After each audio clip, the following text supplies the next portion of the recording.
Okay, so we are finishing up the last paragraph of the section called The Mind of the Atonement, which is in chapter 5 of the original edition of A Course in Miracles. And so we were saying last week that the Holy Spirit is the mind that facilitates the atonement, which is the plan. And in this coming up section, it says the atonement is the plan for the restoration of the integrity of the mind. Isn't that nice? That's what the atonement is. It's the plan for the healing of our split minds. Okay? It's also, so really it's the healing, it's the plan for the healing of the fractured and separated family of God. It's the plan that was given by God to the Holy Spirit, and the Holy Spirit is the spirit of joy and the call to return. So then within our minds, God gave us a voice. God gave us a voice that goes, return, return, return to me, return to sanity. That's the Holy Spirit. It's a voice calling us to return. Now, then it says, and then a thing we talked about last week that was really awesome was that the returning of your mind, answering that call to return and returning your mind to the one mind, that's the vocation of the mind. That's your mind's real job. That's your mind's only job. That's your mind's job, is to return. I love it. It says, calls that the, where is it? It says this is the vocation of the mind. Isn't that interesting? So if you are allowing your mind to return, you're listening to that voice saying, return, return to peace, return to joy, return to your truth, then you are following that, you are allowing your mind its vocation, its job, its one job. Mm-hmm. Does that imply that the mind we now have is not the mind we will have after the return is complete, or will we forever be returning and that will forever be the vocation of this process we call the mind? Yeah, it goes on to say, once the mind has returned, then there is no need, there is no calling after that. There is no calling. The calling ends because the mind has returned. So, no calling, no learning, no separate job. Okay? Okay. He says, it says, so the atonement, which is the plan for the healing of mankind, the atonement plan and the separation began at the same time. In other words, when man made the ego, God placed in us the call to joy. Joy, joy. When we separated and took that detour, what happened? God placed in us the call to joy. This call to joy is so strong that the ego always dissolves at its sound. Whew. When you hear that call to joy, your ego dissolves. That's how strong the call to joy is. That is within our own minds. That is why you can choose to listen to two voices within you. One voice you made yourself, and that voice is not of God. But the other voice is given you by God, God who asks you only to listen to it. Beautiful. The Holy Spirit is in you in a very literal sense. Holy Spirit is the voice that calls you back to where you were before and where you will be again. All right. So, what is Holy Spirit? A voice. A voice that calls you back. A voice that calls you back. That's what the Holy Spirit is. And I love it. It says that the only thing God asks of you is to listen to it. That's all that God's asking of us. Just listen to this voice. Listen to this voice that I gave you. Listen to this voice that I gave you.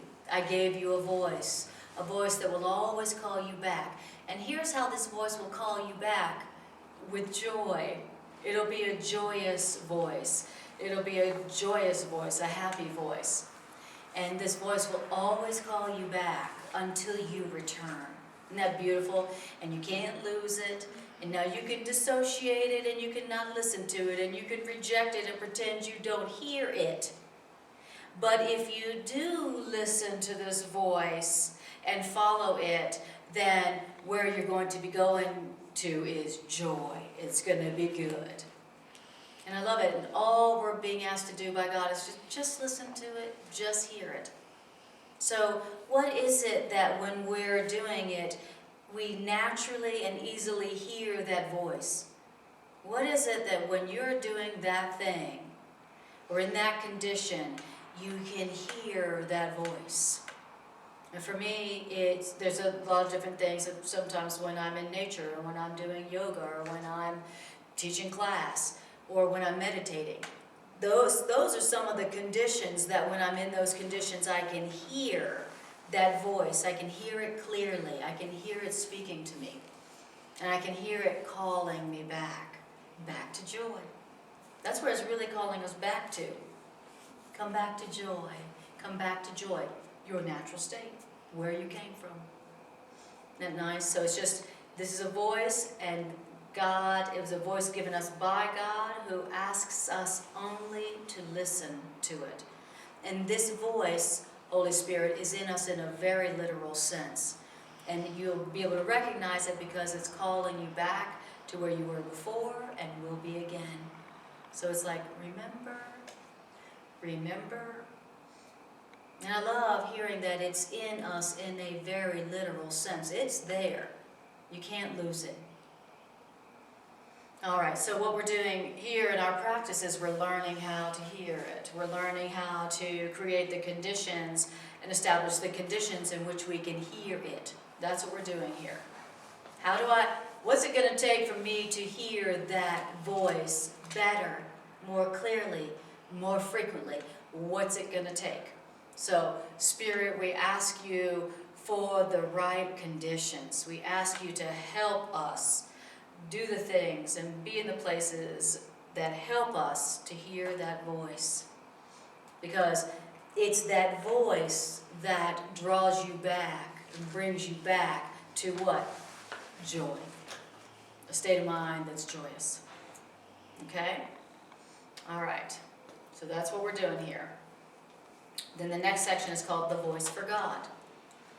It is possible even in this world to hear only that voice, which means no other.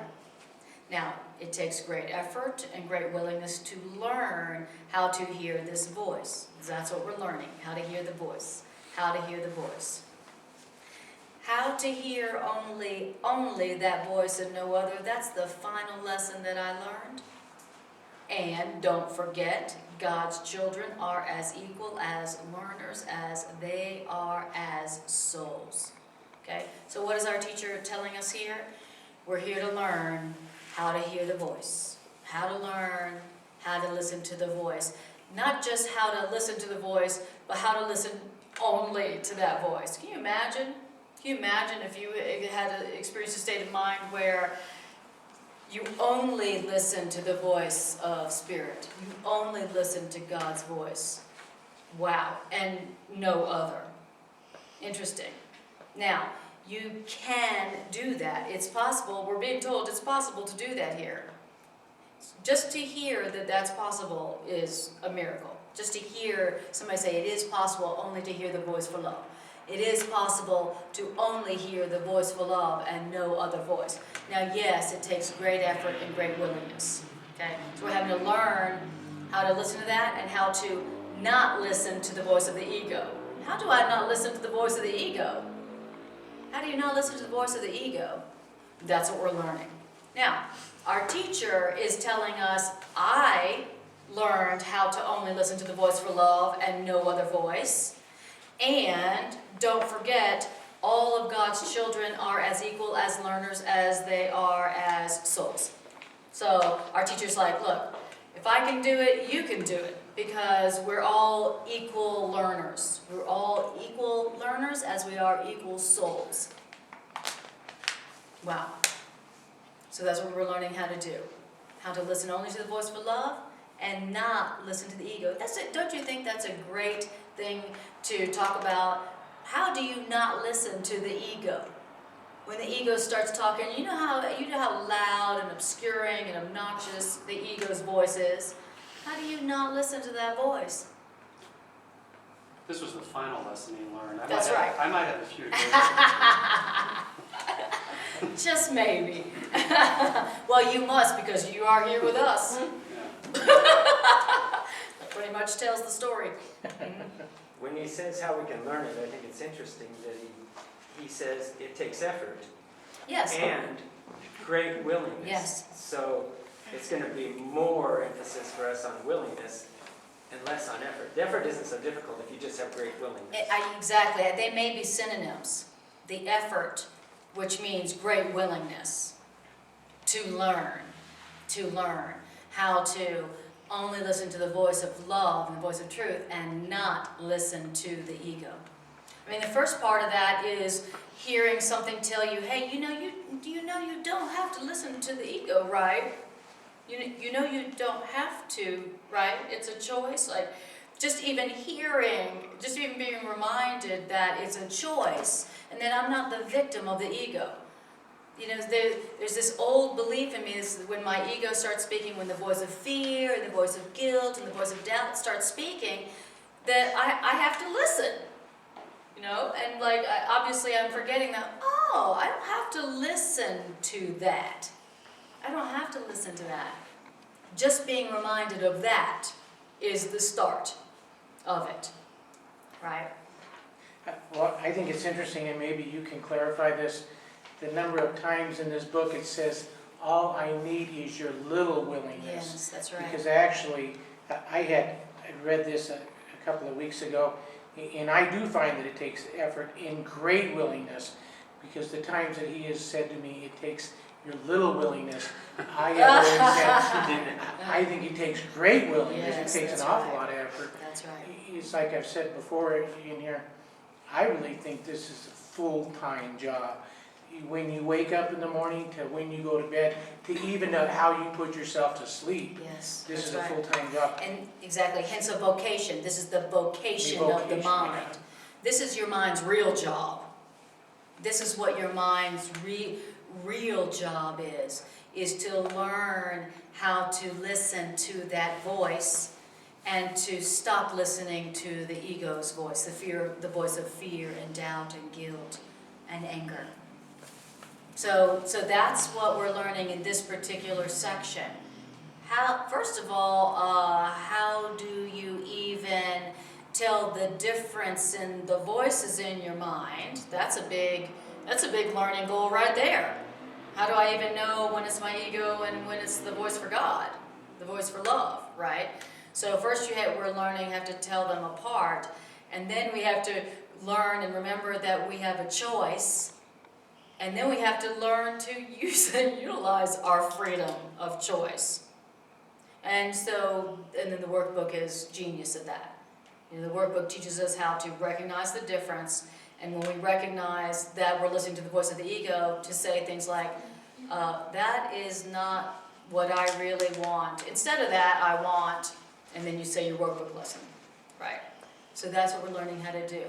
Now, as you learn how to listen to the voice of love and not the voice of fear, then the integrity of your mind is being restored. And you are being brought back to your natural, native joy. Your natural state is a state of grace. Our natural state is a state of peace and joy. And so as we learn to listen to that voice, what we're going to be naturally doing is being led back to our natural state of grace. Because that's all that voice is doing. All the voice is doing is going, remember, come, return, remember us, remember yourself, come, return, come back home, we miss you. That's all that voice is doing. That's all it's doing. It's the call to joy. It's the call to return. That's what it's always saying. Remember, come back. We miss you. Come back to the joy that you left, that you are. And it's always there, and it's in us literally. And there's never a moment when this voice isn't speaking to us. Never. Never a minute, never a second, never. According to this, that voice is always talking. It never takes a vacation. It never gives up on you. It doesn't get frustrated with you and go, hello? Anyone home? It's always speaking to us, always calling us back to what? To where we were before we became afraid and where we will be after where we've returned. I think where our learning plays a role in all that is as you learn that what the ego tells you is wrong, time after time after time. After a while, it starts losing all credibility.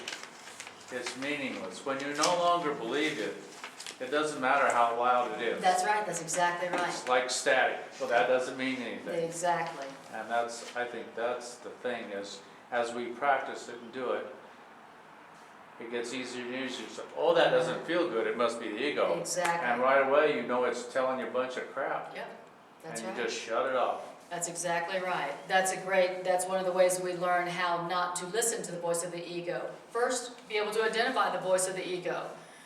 And then that makes it a lot easier to go, oh, I'm not going to listen to that. Okay?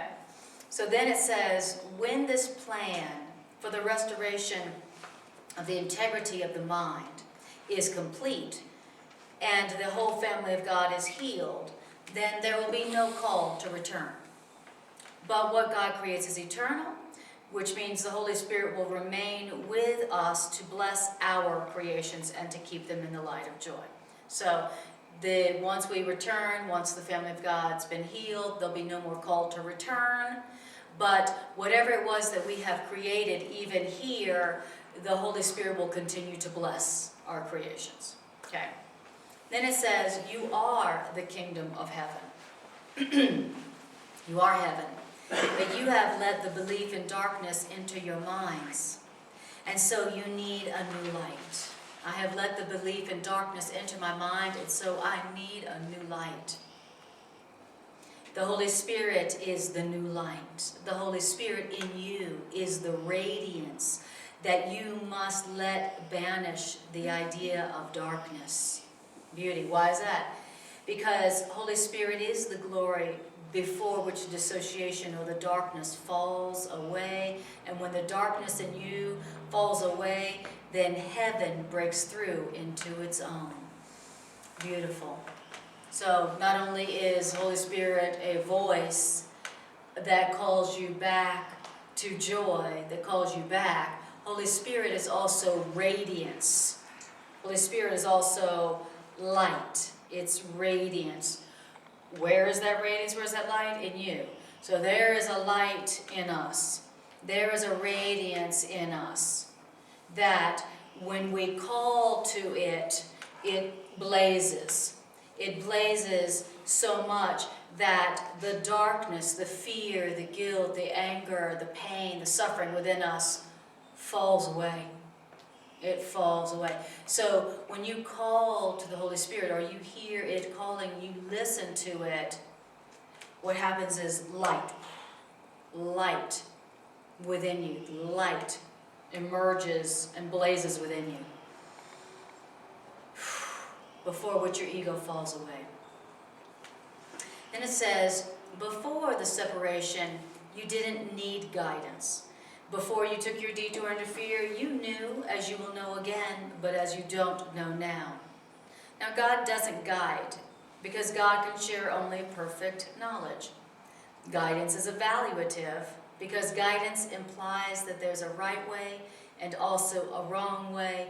That means one way to be chosen and the other way to be avoided. By choosing one way, you give up the other way. Okay? So God doesn't guide. God's not the one who's guiding, because God knows that there's only one way. God doesn't know of, because God only shares perfect knowledge. But Holy Spirit guides. So Holy Spirit is like wrong way, right way, wrong way. Holy Spirit and Holy Spirit's guidance is evaluative. So Holy Spirit is evaluative. So this voice within us, this light within us, it's guiding us. And how's it guiding us? It's helping us to evaluate. Right way, wrong way. Right way, wrong way. Is this the right way to go in terms of this attitude and this belief? Is this the right direction to go in? Wrong way, right way. That's what Holy Spirit is doing. That's what this voice is doing. It's evaluative. It's helping us to choose, right? We made choice. Choice isn't of God. We made choice. So Holy Spirit's like, great, you made choice. Let me show you how to use choice. Let me show you how to choose the right way instead of the wrong way. That's what this voice is doing. It's evaluative. Okay? He says, this is a conflict state. It means that knowledge has been lost because knowledge is sure. God is not in you in a literal sense. You are part of God. Now, when you chose to leave God, God gave you a voice to speak for Him. Why? Because God could no longer share His knowledge with you without hindrance. In other words, direct communication was broken because you had made another voice through another will. The Holy Spirit calls you both to remember and to forget. You have chosen to be in a state of opposition in which opposites are possible.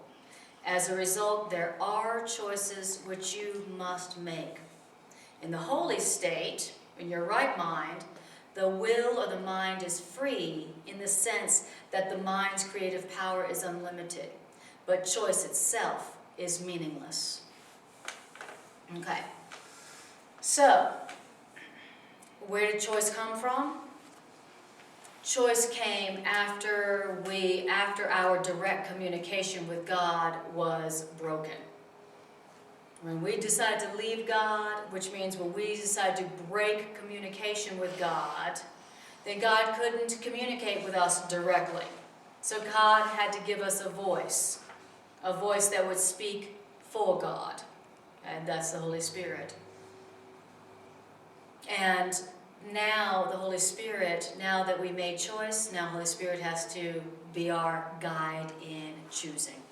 So in every moment, there's a choice to be made. And Holy Spirit's our guide in choosing.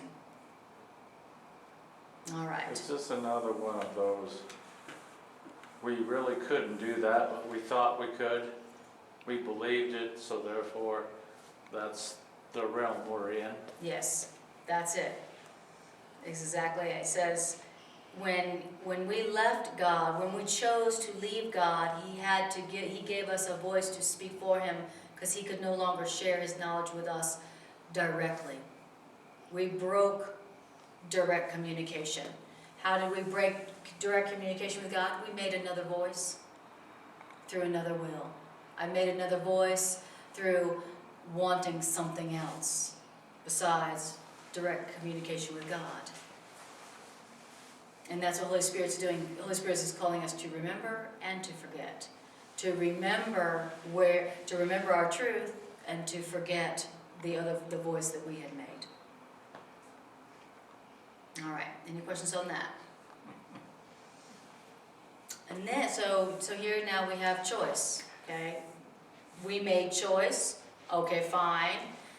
We made choice. When we separated, we seemed to make duality. Okay, fine. So now there's choice, and the Holy Spirit's got to guide our choice until we recognize that there is no choice. There's nothing to choose between. There's no two separate realities to choose from, really. There's only one reality, and the other is a dream, is an illusion. But since we separated, we made the illusion of two realities. That now we have to learn how to choose only one. Okay? Then it says, freedom to choose is the same power as freedom to create. I love that. So, the freedom to create what I want, the freedom to create, is the same as saying, my freedom to choose. I will always have freedom to create because I will always have freedom to choose. Okay? So if you want to exercise your freedom to create what you want, it's the same as saying you're going to have to exercise your freedom to choose. So I can create what I want. I'm free to create what I want, just as free as I am to choose. So my choice now is how I create, by my choice. Exercising power to choose. Okay? Now, I tell myself I don't have any power in this situation. I tell myself I'm limited in this situation by believing that I don't have any power of choice in this situation. Here's this situation with my job. Here's the situation with my body, my relationship with money. I'm believing that, well, it's not up to my choice. I don't have freedom to choose how to see this. I don't have freedom to choose how to respond to this. I'm a victim of this. But as soon as I go, I do have some freedom to choose how I'm going to see this, how I'm going to respond to this, the voice I'm going to listen to relative to what's going on here. As soon as I remember that I have a freedom to choose how to see it and how to respond, now I have unlocked my power to create what I want.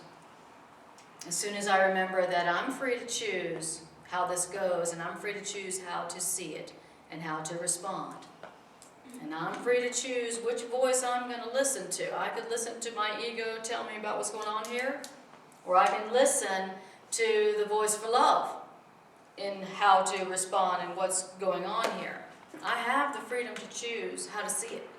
I have the freedom to choose whose voice that I will let be my guide.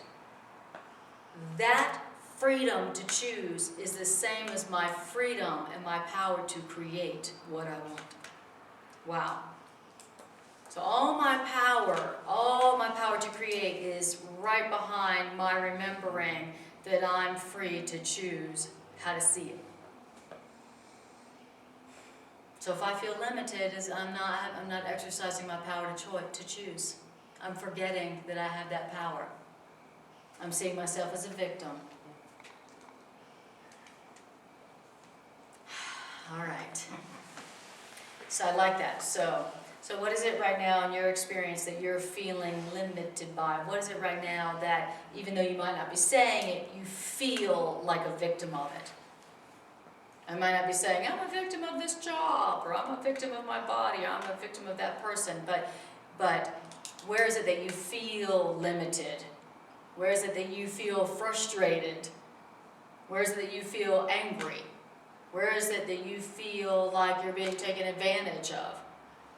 That's the place where you are not using your freedom to choose how to respond, how to see it, which guide you're going to use. And as soon as you go, oh yeah, I still have power in this situation.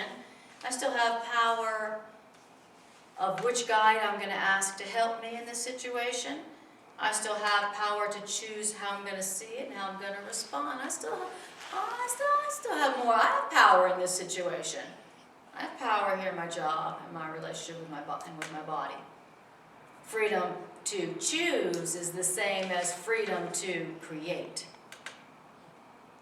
It's the same power. Isn't that interesting? Same power.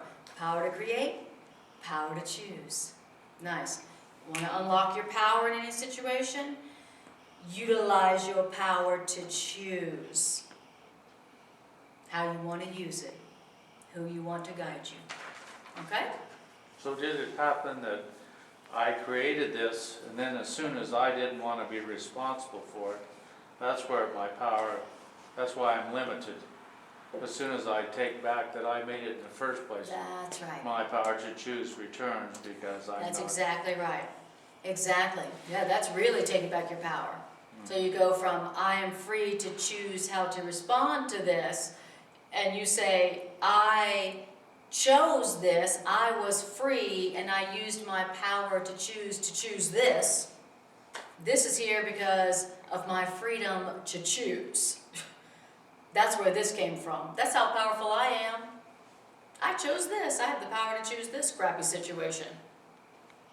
And then as soon as you remember how powerful your choice is, so powerful you can manifest this, or so powerful you can transform it through your choice, as soon as you remember that, your power to create has returned to your awareness.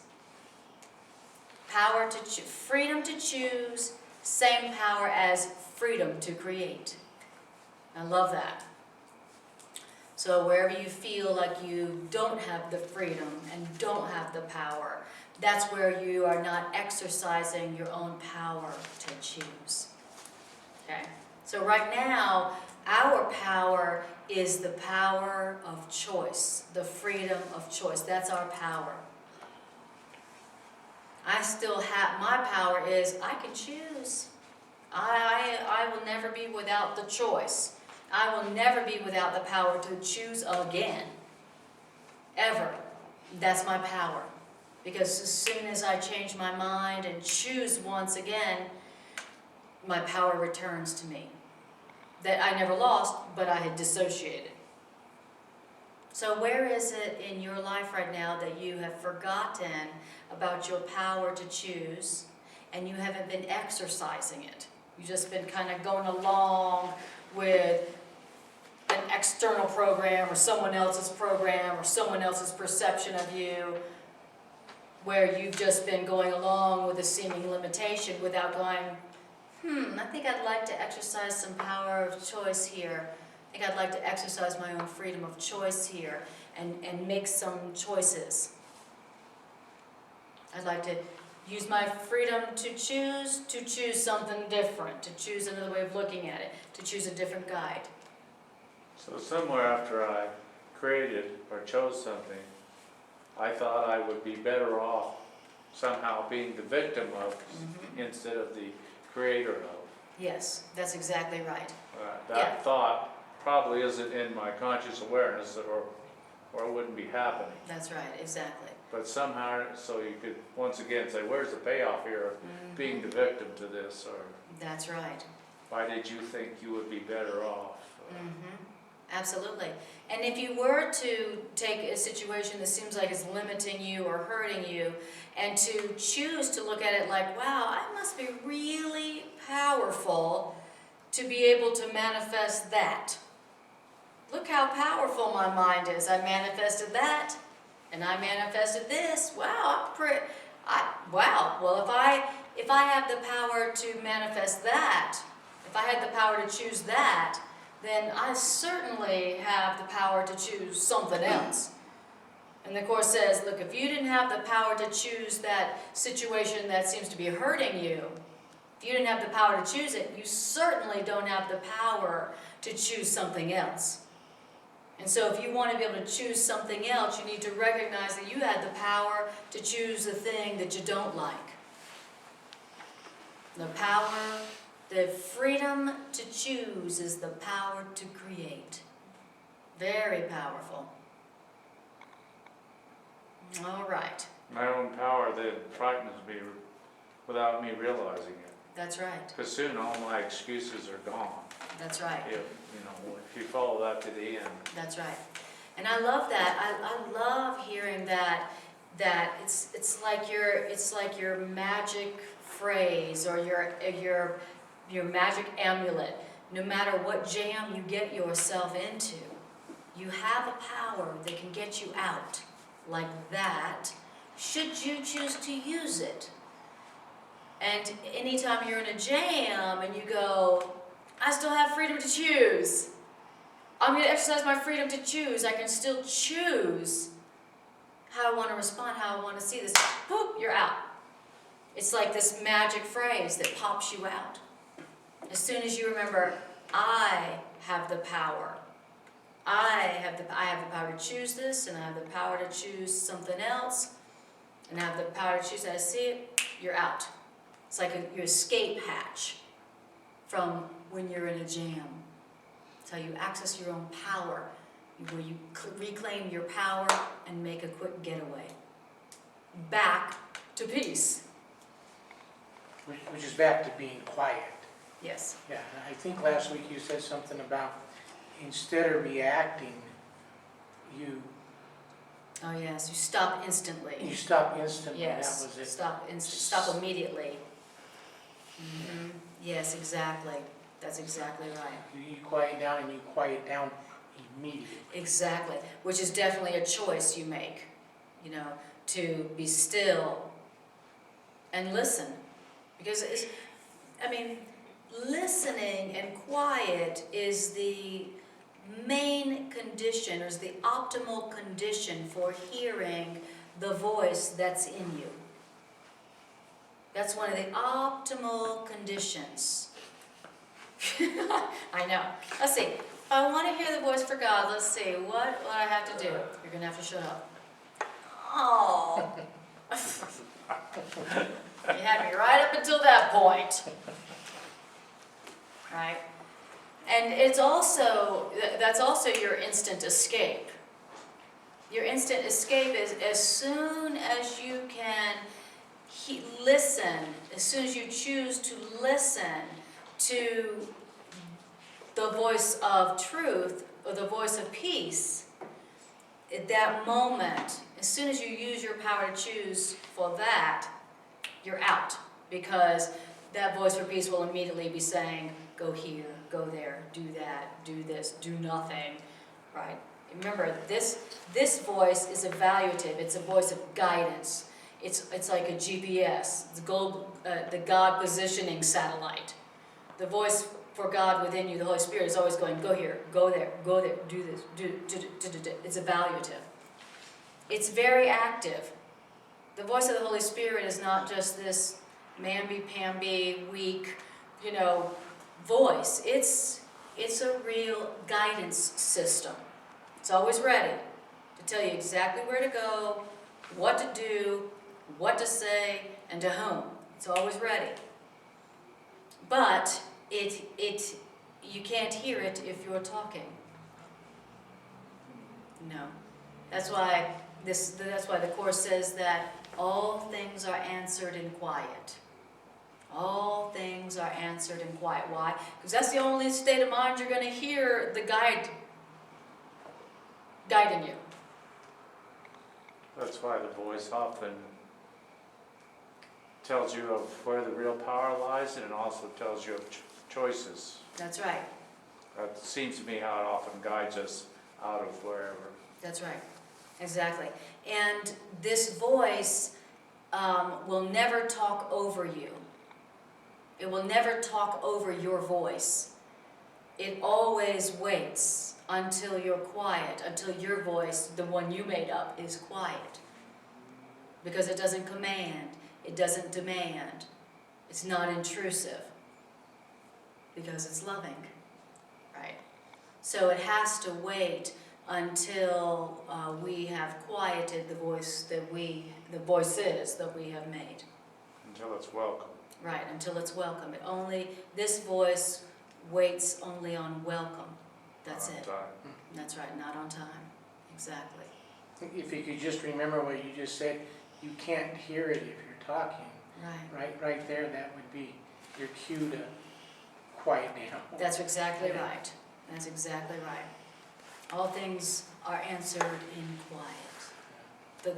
There's a section in the Course called the quiet answer, meaning the answers that are found in quiet. All right, so we're learning how to hear this voice, because this voice within us, and learning how to identify that voice and listen to that voice, learning how to establish the conditions in which we can hear this voice, that's our GPS here. That's our insurance here, that's our security here, that's our safety here, that's your ace in the hole here. That's the way back. That's the way back, and you're not getting back. We're not getting back by ourselves. We ran away from home and we didn't leave a bread trail. We freaking burn down the bridge we came over. And so truly, if we don't learn how to listen to that voice and establish a very real, dependable relationship with it, it's dependable. But that's what this curriculum is about. How to learn how to establish those conditions and establish that dialogue, communicative relationship between that guide, so that we have something that will guide us through the infinitely small maze that is time. Because we're not getting back to peace and to joy with our own map right now. A lot of us just dealing with our own internal conflict about whether we want to go back yet or not. No, it's stuck in the recalculating mode. Mm-hmm. Oh yes, exactly. Rerouting.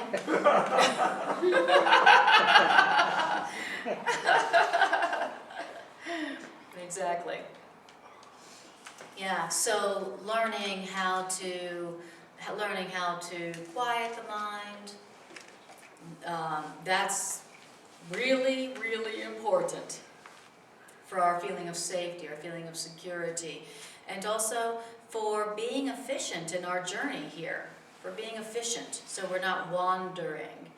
You know, we don't want to waste time wandering, wandering back to the same old place you started, and then coming wandering here and wandering aimlessly only to come back to where you started. That's what we call being lost. I'm not sure where I'm going. I'm not sure if I'm on the right track. I just feel like I'm spinning my wheels and I just don't feel like I'm getting anywhere, and I feel like I'm wasting time. That's how you travel here when you're not in direct communication with that voice, that guidance within you, right? But when you have established that open dialogue between you and your guide, you travel efficiently. You're like, this is where you're going, this is how to get there, straight shot, no wasting time. Here's your goal, here's the way to get there. Don't waste time over there. That's why we need this voice, and that's why it's crucial for us on our journey to learn how to hear that voice and to establish those conditions that enable us to hear that voice more frequently. So I'm just curious, what are some of y'all's ways, what are some conditions for you that when you're in those conditions, it's easier for you to hear that voice more directly, just out of curiosity?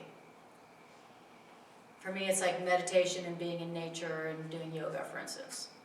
How about you guys? What is it for you?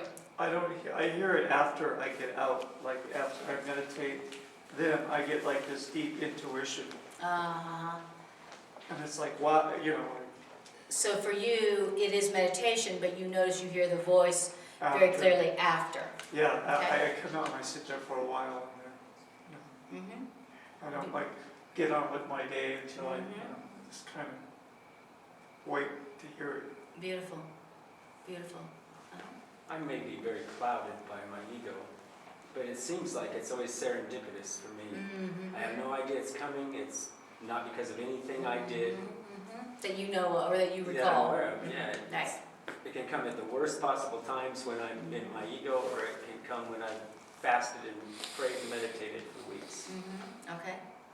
Just maybe God's trying to show me that it isn't me steering any of this. Got it. Uh-huh. Right, exactly. But it comes, and when it comes, I can identify it. Beautiful. Mine's more like that, Mm-hmm. that it's like, I don't know when it's coming, but when it happens, I know it. Yeah. And it's like, I'll look back and say, oh, I wasn't thinking about something. Uh-huh. Okay. So, Mhm. and I'll say, oh, and it's like, if my gears are turning, I'm thinking, and that feels totally different than when I have a knowing. Right. Got it. Mm-hmm. Beautiful. How about anybody else? What are conditions? Now, sometimes the conditions are you say, I ask for your guidance, thank you for your guidance, and then you forget about that and you go on with your day, you know, and then it comes when you need it. You know, it sounds like, you know, because you're both saying that there you do have times when you're asking for that guidance and doing things to receive it, and then you get it when you need it. I think it mostly comes from our own internal lack of conflict. When I'm really tired of the mess I'm in, it'll come. Got it. When I really want out, or when I ask it, I really do want to hear that. I don't kind of want to hear, but I kind of want it my way too. Right. Just getting rid of our own internal conflict. You stop talking, and as soon as you're quiet, here it comes. Got it, okay. So for you, you notice that when you get tired of the conflict or the pain, that's when you seem to hear it. Sure. Okay. Or just Nice. any time that I'm not wishy-washy about, do I really want to hear this or not? Uh-huh. Sometimes nothing big going on, but you know, wow, you weren't, you know, I guess, it was welcome. Uh-huh. It Yeah. was welcome. So you notice that when you want it, Yeah, it's there. When you've welcomed it. that's right. Nice. That's a wonderful condition. Absolutely. Beautiful. I'd say this book does it for me, is, you know, with the lessons, Jesus asking us to remind ourselves every hour on the hour to redo the lesson, and then the little miracle cards I keep in my wallet, and I think that it's kind of like a path that you make. You don't notice that you made that path if you just walked on it a couple of times. It was back to what I think we read a couple of weeks ago. It's a real qualitative shift from the quantitative Yes. times that you just keep on doing it, just over and over and over and over and over and over, Yeah. and try to make that the habit that you do all of the time. Yes. Making that a path that is well worn. That's exactly right. It makes an imprint when you finally done it so many times. That's exactly right. That's exactly right. I too also will very often hear the voice for God through the Course as well. Absolutely. You know, I'll hear the voice's answer as I read this, and then I'll go, my God, it just completely answered exactly what I'm going through. Spooky. You know, so absolutely. And you do have to quiet your ego to read the Course. That's why it's hard to read the Course. Because you can't be listening to your ego and reading it at the same time. Oh, yeah. You know, so you have to even temporarily, even for a paragraph, not be listening to your ego telling you why you should be afraid in order to read these words. All right. So then it says freedom to choose is the same power as freedom to create, but its application is different. Choosing means divided will, and the Holy Spirit is one way of choosing. I like that. Holy Spirit is a way of choosing. Holy Spirit is one way of choosing. And it says, this is why this way, the Holy Spirit way of choosing, this way is in you, because there is also another way. God did not leave us comfortless, even though we chose to leave God.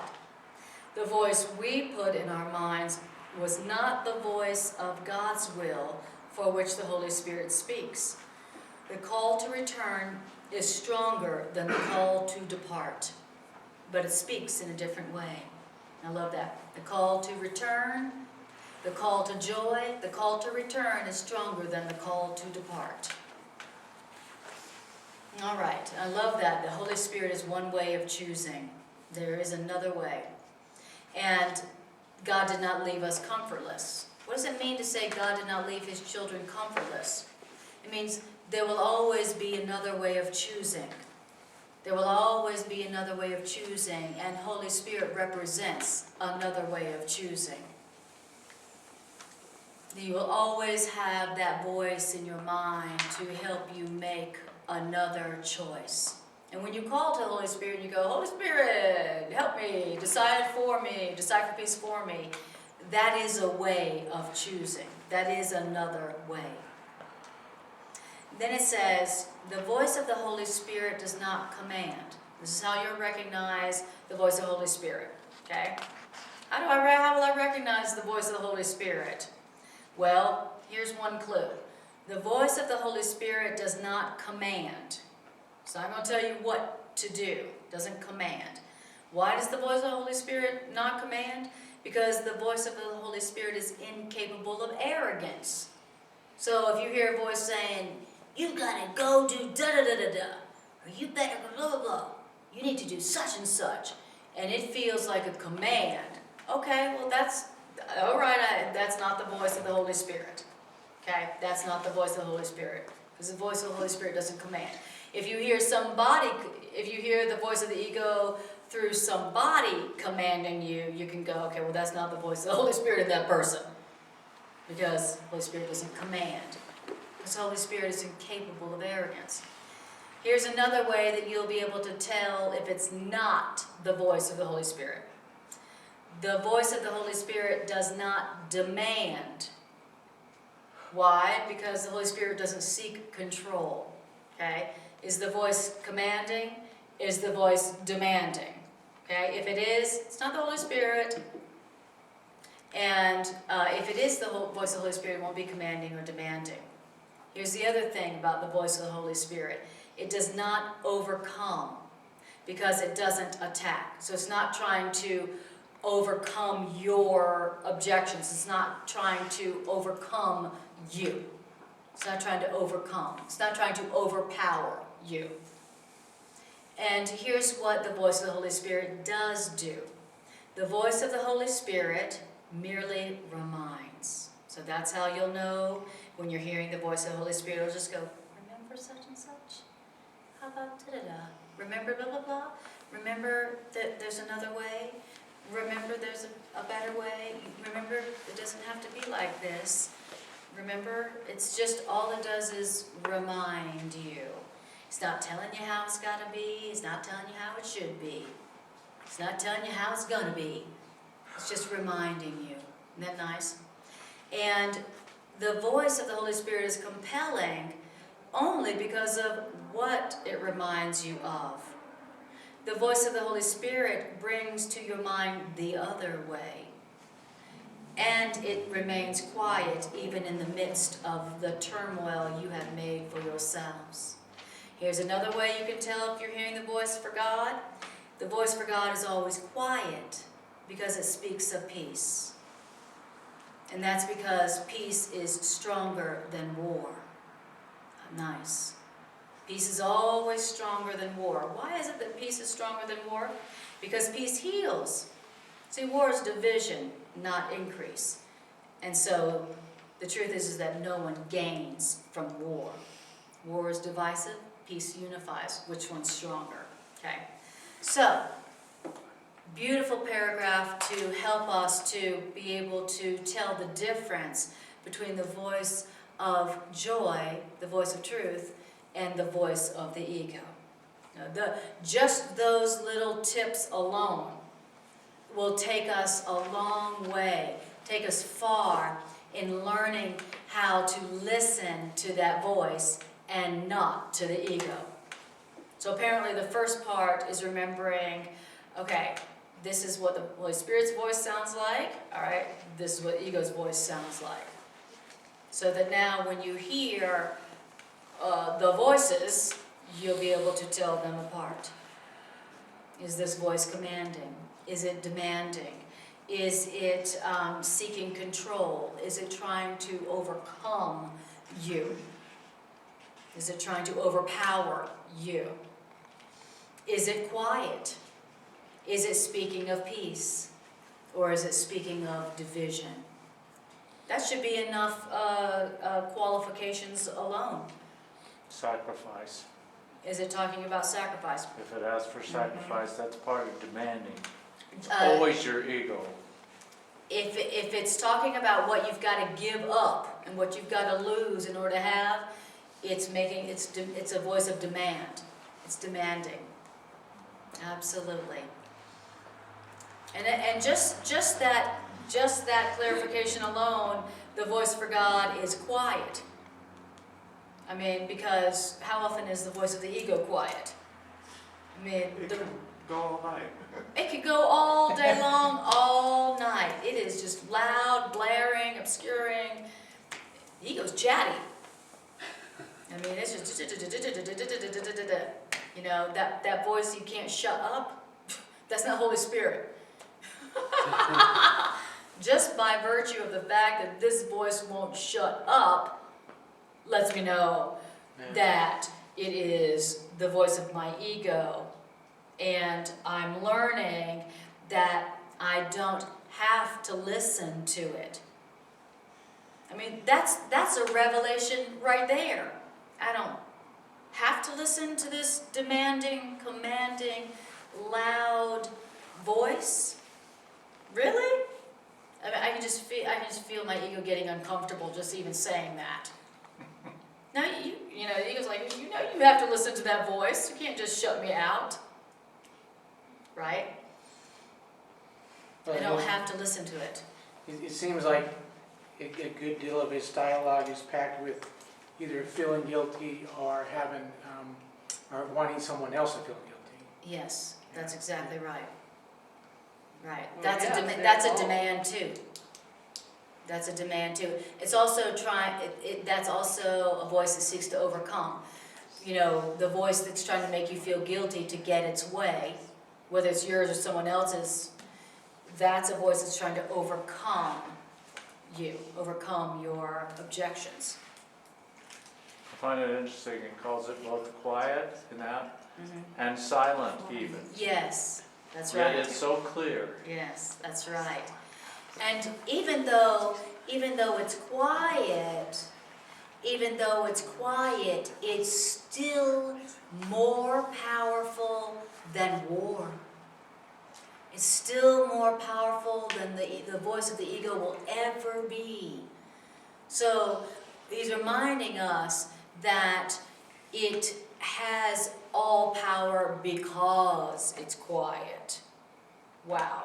And that which is loud and blaring and demanding and commanding, that speaks for division and attack, that voice has no power. It says the voice for peace peace is always stronger. The quiet voice is really the voice of power. When you hear that voice that speaks quietly, that's where your power is. That's the voice that if you listen to it, you're going to experience your real power, your real strength. Wow. Because war equals division and fracturing.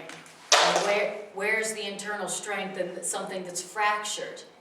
Where's the strength in something that's broken and divided into parts, like war does?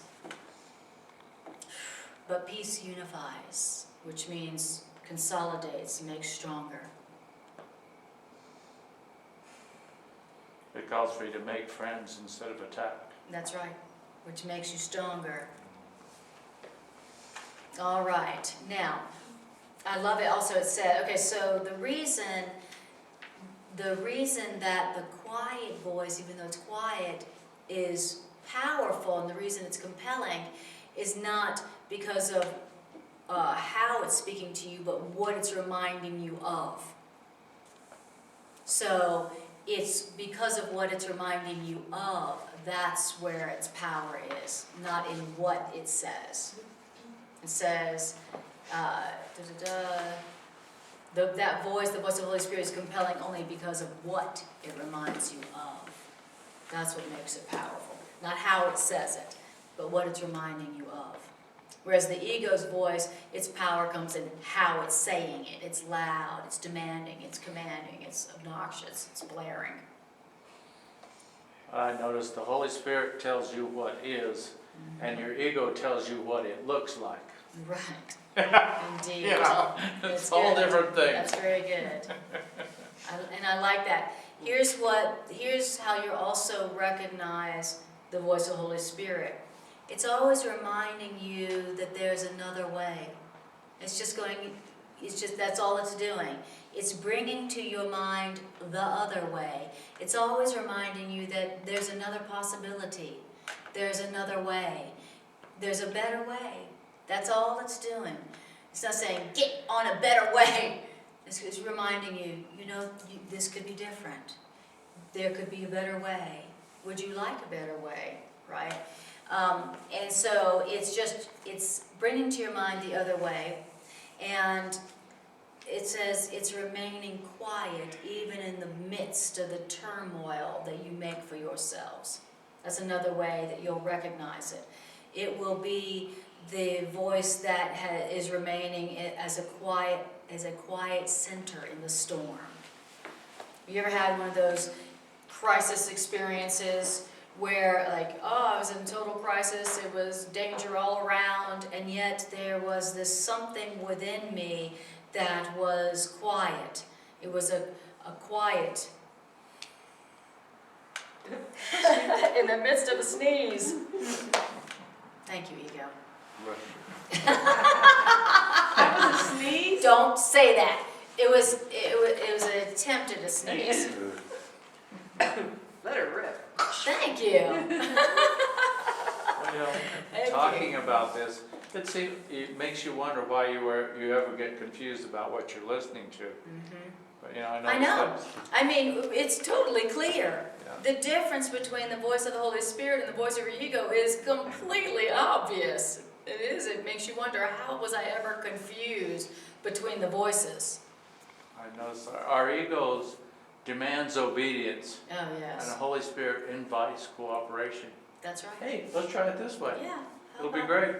As you were taught, God has a big commanding voice, when Oh, God yeah. speaks, it's like Thank you. thunder, Thank you for saying that. Yes, fire on the mountain, thunder, and plagues even. We've learned that the voice of Spirit is commanding, demanding, overcoming, loud things. So now we're having to relearn what the voice for truth really sounds like, so that when we hear it, we can follow it.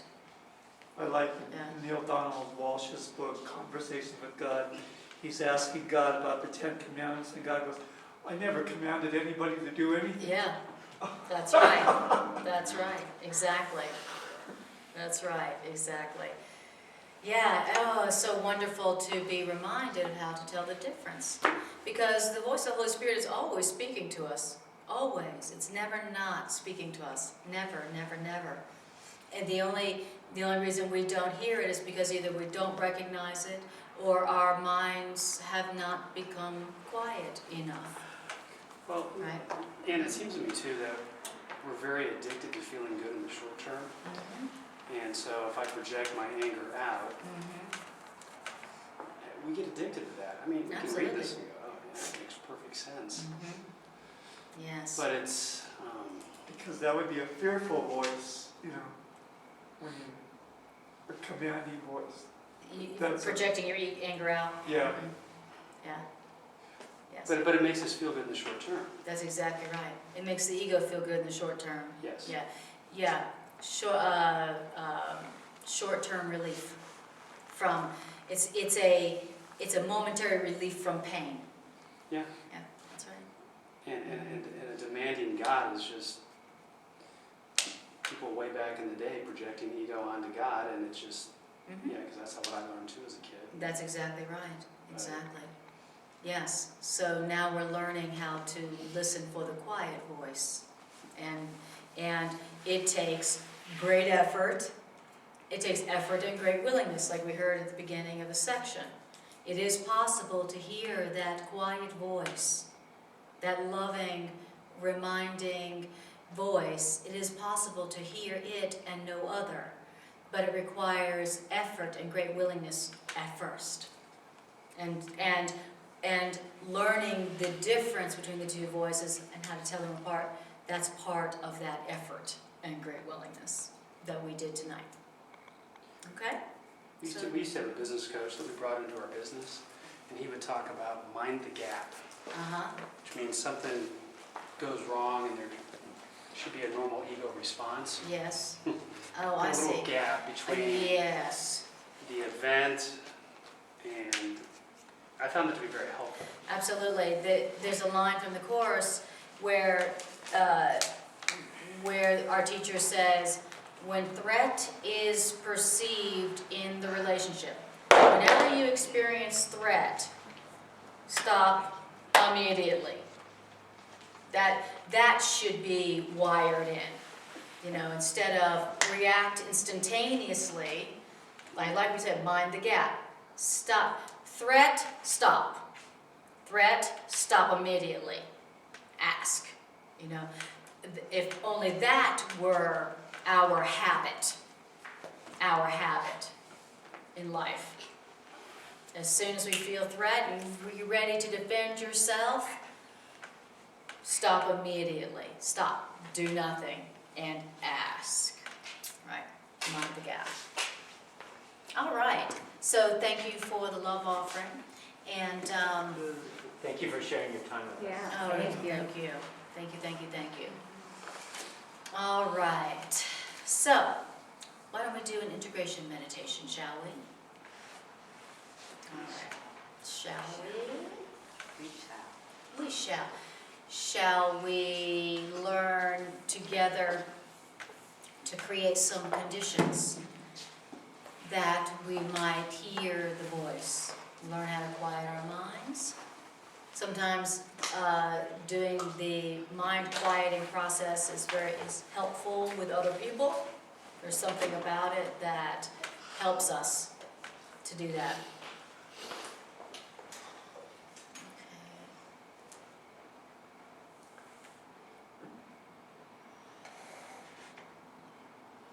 Okay.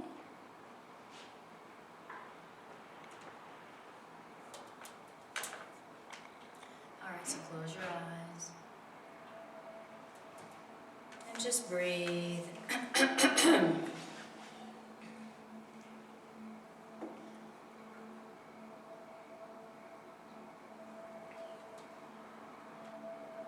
Just tune into how you feel right now.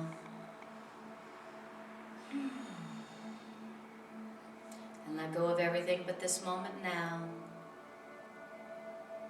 This moment now. Let's let it be all there is of time. This moment now.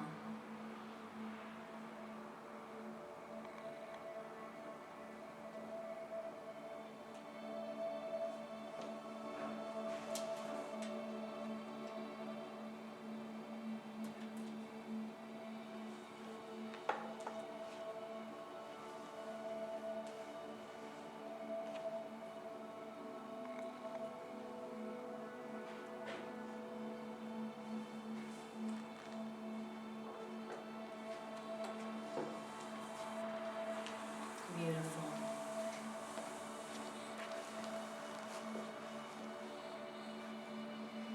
So first let's begin by making that invitation to that voice.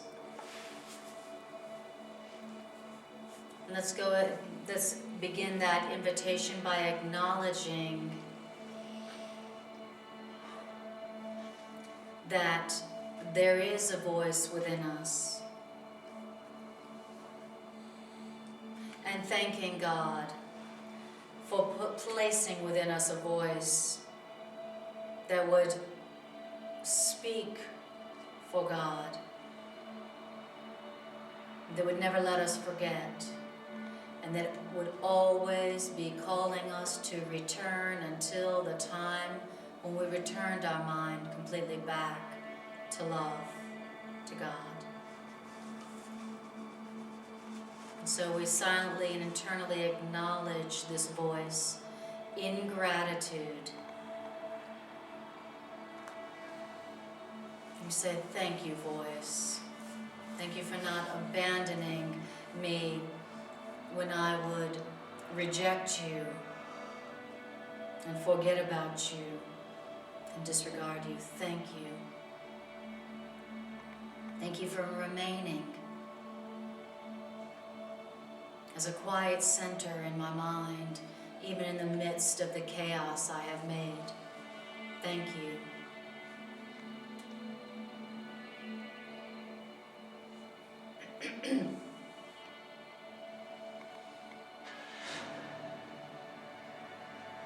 Now I want you to imagine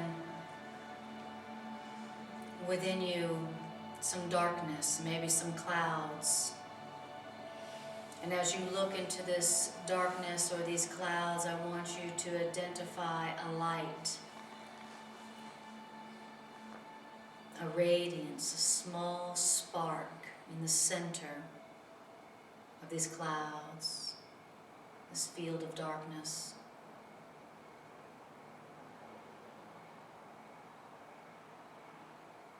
And as you look at this spark, this little point of radiance, I want you to watch it grow as you call to it, as you call to this light, as you call to this spark, this tiny spark within you. Imagine you're acknowledging it and you're calling to it as your breath upon an ember. And as you breathe upon this ember, the ember catches flame. And the radiance grows. And I want you to imagine this radiance dispelling and dissolving the darkness and the clouds. I want you to imagine this radiance getting more intense and filling your awareness.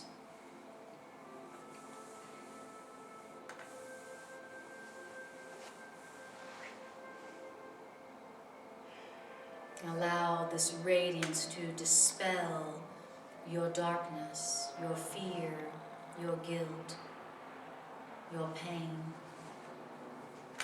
your limits.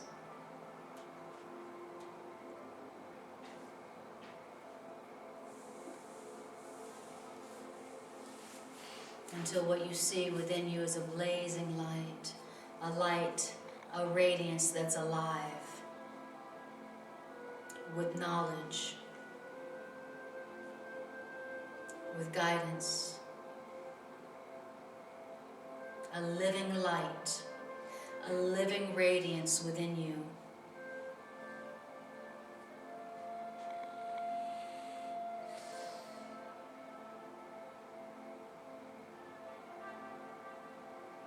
And I want you to begin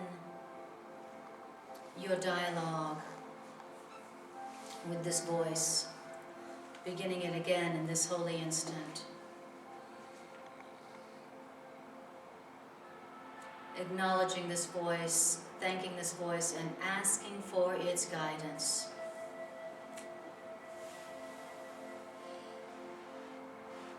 And let's go ahead and ask for its guidance on something specific. Or general if you prefer, but go ahead. Let's practice asking and inviting its guidance. That's what it was created to do. That's why it was given us, to be our guide, our dependable, trustworthy guide.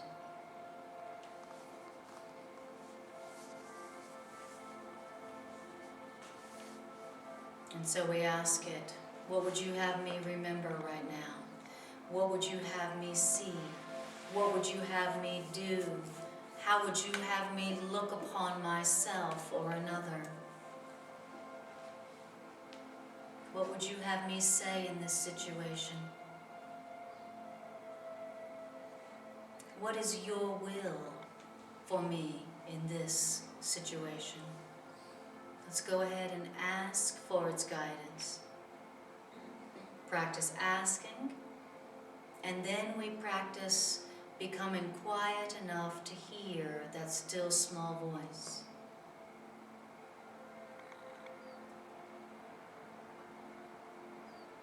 And don't forget, we're practicing. Just practicing. Learning how to hear.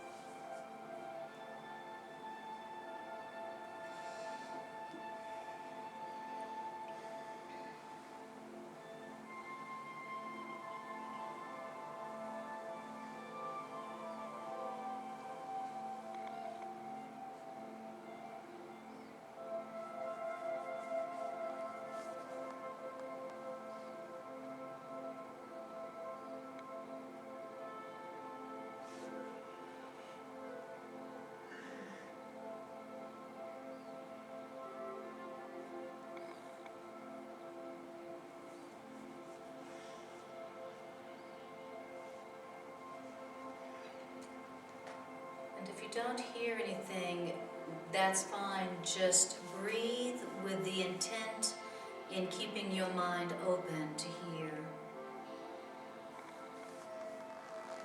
Imagine your mind staying open, open to receive, open with patience, open with trust that this voice is real and that this voice knows you and has guidance for you.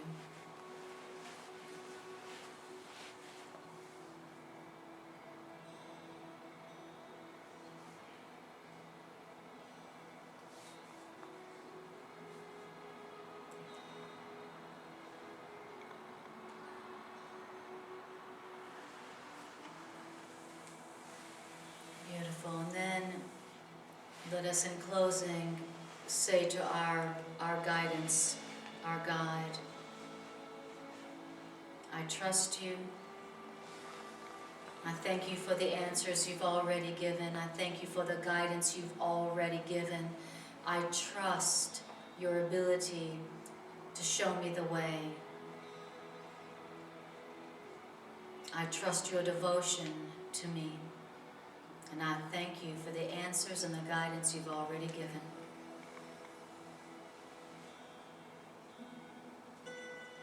And then just rest a moment more in a quiet, open mind.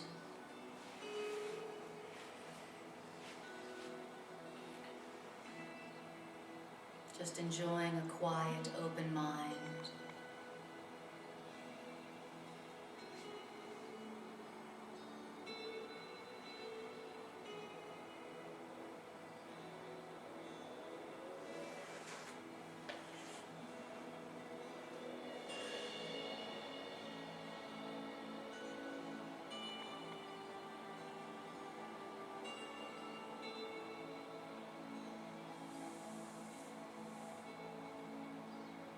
And with gratitude and trust that we've been heard and answered, let's bring our awareness back to the room, back to our body.